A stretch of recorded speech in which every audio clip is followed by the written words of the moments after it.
Well, I got the starter in, and I've got my rubber lines mocking up the transmission cooler lines, and I got 45s down there coming out of the transmission, and they're snaking their way up over top of the starter, keeping it off the header. I got it going below the motor mount, coming up here, right here where this mount is, this little thing. I'm going to take that off, and I'm going to put a double clamper thingamajigger around there to keep that from flopping around, and it comes up and goes through to the cooler.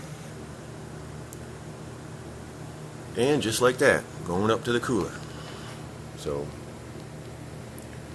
that's why I mocked this up. It's a lot easier to move around, mess around.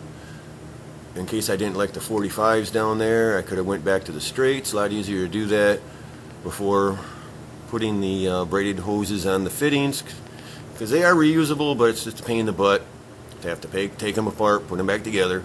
I'd rather mock it up, spend a little money on this rubber hose, do it this way, do it twice and be done with it, better than dicking around the other way. So there it is. It's getting to be like 7:30. I think I'm going to call it a night, go eat dinner and crash.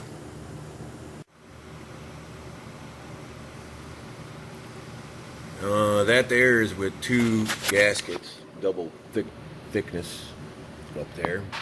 Gets that starter away from the header just a little bit more. So I like that.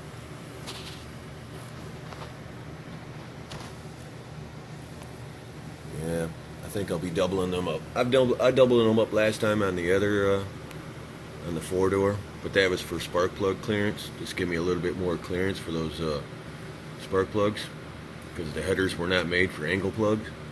But these ones here I have no problem doing spark plugs, but just gives me a little bit more clearance there. It was 80 thousandths on one gasket and 160 with two of them, so that's a little over 1/8 of an inch, versus like a little over 1/16 of an inch. So that's probably what I'll be doing.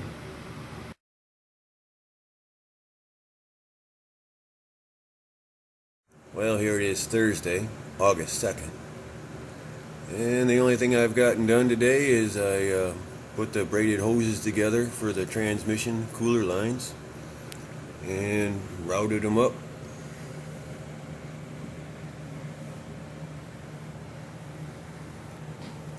To the transmission.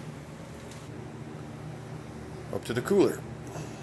So that's where they are.